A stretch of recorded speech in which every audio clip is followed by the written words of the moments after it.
Alexandre Pato fará parte da recuperação de sua lesão no joelho no Refis Plus no CT da Barra Funda. O atacante aproveitou a presença nas dependências do São Paulo para reencontrar os velhos amigos e colocar o papo em dia. Pato sofreu uma lesão no ligamento cruzado anterior do joelho direito em setembro do ano passado, durante uma partida do Orlando City dos Estados Unidos na MLS, e usará a estrutura do São Paulo durante parte de sua recuperação. No ano passado, pouco antes de se transferir do Ajax para o Manchester United, Antony também escolheu a estrutura do São Paulo para tratar uma lesão no tornozelo direito, sofrida no duelo entre Brasil e Bolívia pelas eliminatórias sul-americanas para a Copa do Mundo. Atualmente, Alexandre Pato está sem clube e vem focando em sua recuperação antes de definir seu próximo destino. O jogador chegou a ser ventilado no São Paulo e em outros clubes brasileiros, como o Santos, mas até agora não entrou em um acordo com qualquer agremiação. Alexandre Pato soma 2 passagens pelo São Paulo. Na primeira, entre 2014 e 2015, quando foi emprestado pelo Corinthians, sendo envolvido em uma troca com Jadson, o atacante caiu nas graças da torcida pelo bom desempenho ofensivo. Já na segunda, entre 2019 e 2020, ele não teve o mesmo sucesso, perdendo espaço sob o comando de Fernando Diniz. Os 20 clubes da Série A vão discutir nesta terça-feira, durante o Conselho Técnico da edição 2023 do Campeonato Brasileiro, a possibilidade de reduzir de 4 para 3 o número de rebaixados.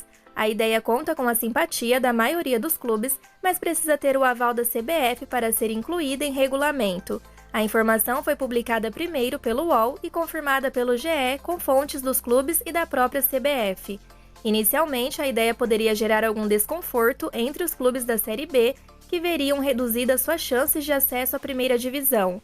Mas os apoiadores da ideia citam que a mudança também poderia beneficiar a segunda divisão, desde que o número de clubes rebaixados para a Série C também seja reduzido de 4 para 3. O mesmo deveria acontecer com a Série C para a Série D. Quem defende o plano cita a estabilidade como principal atrativo. O Conselho Técnico da Série B ocorre nesta quarta-feira, um dia depois da Série A. Nos dias seguintes ocorrem os Conselhos Técnicos da Série C e D. Uma ideia que chegou a ser avaliada, mas foi totalmente descartada, é a de um play-off que defina um dos rebaixados e um dos clubes a subir, como ocorre na Inglaterra, por exemplo. A possibilidade de atos de violência como consequência de um jogo tão decisivo assim resultou no descarte da ideia. Rafael Ribeiro fez uma matéria interessante para o Lance e vou compartilhar aqui com vocês. Qual o tamanho de Luan no São Paulo? Depende. Nas arquibancadas, onde até a principal torcida organizada exigiu sua escalação, a idolatria e titularidade é mais do que garantida. Mas e no banco de reservas, onde o técnico Rogério Ceni se mostra resistente em colocar a mais admirada das crias de Cotia nos 11 iniciais? O debate sobre o papel do autor do gol do último título do tricolor, o Campeonato Paulista de 2021, vem sendo reaberto pelos lados do Morumbi após pipocarem notícias sobre interesse de clubes rivais no futebol do volante, cujo contrato vai até o final do ano.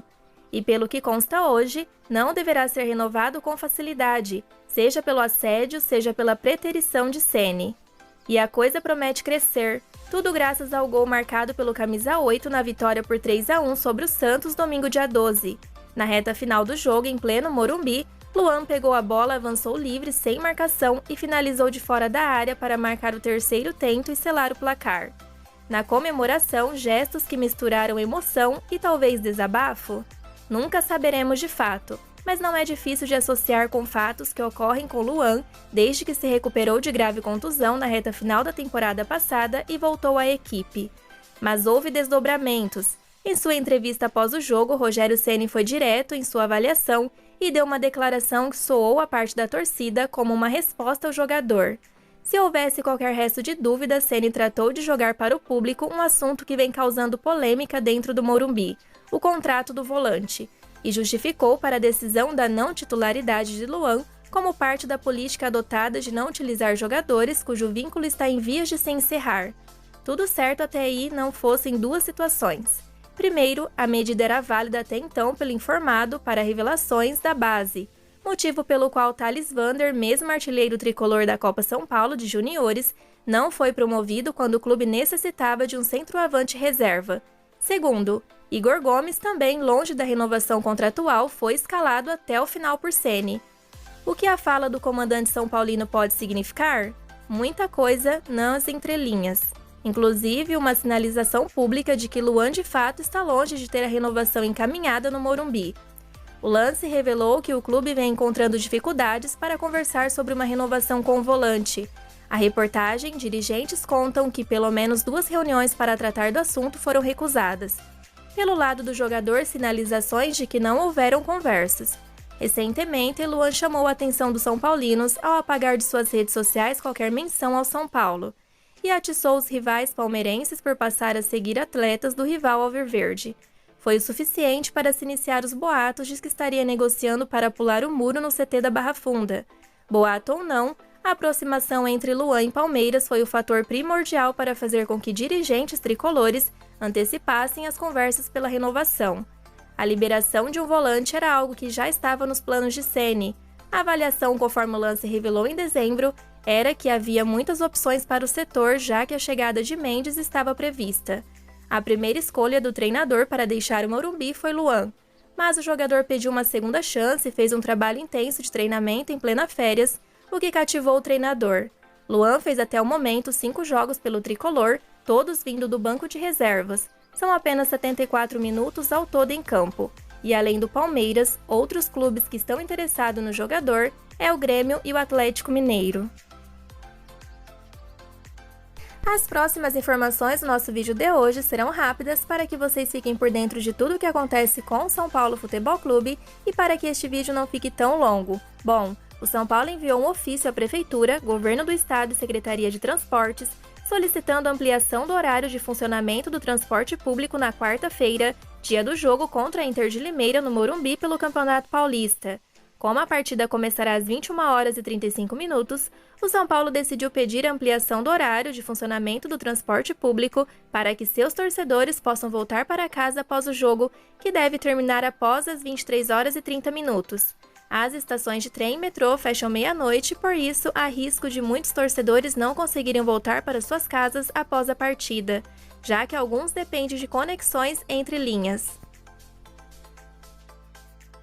A equipe sub-17 do São Paulo venceu o Red Bull Bragantino na manhã desta terça-feira, dia 14, em Cotia, e avançou às semifinais da Série Bronze da Fan Cup. Já em Guarulhos, o time sub-16 perdeu por 2-1 para o Palmeiras sub-16 e deixou a competição. A CBF instituiu punições por racismo em competições brasileiras. A decisão foi anunciada durante o Conselho Técnico da sede da CBF nesta terça. A direção da entidade decidiu não colocar o caso em votação. O texto será publicado no Regulamento Geral de Competições de 2023 ainda hoje. Ficou decidido que no primeiro caso de racismo, o clube será punido com multa. No segundo caso, o clube perderá mando de campo ou jogará com portões fechados. No terceiro caso, perderá os pontos.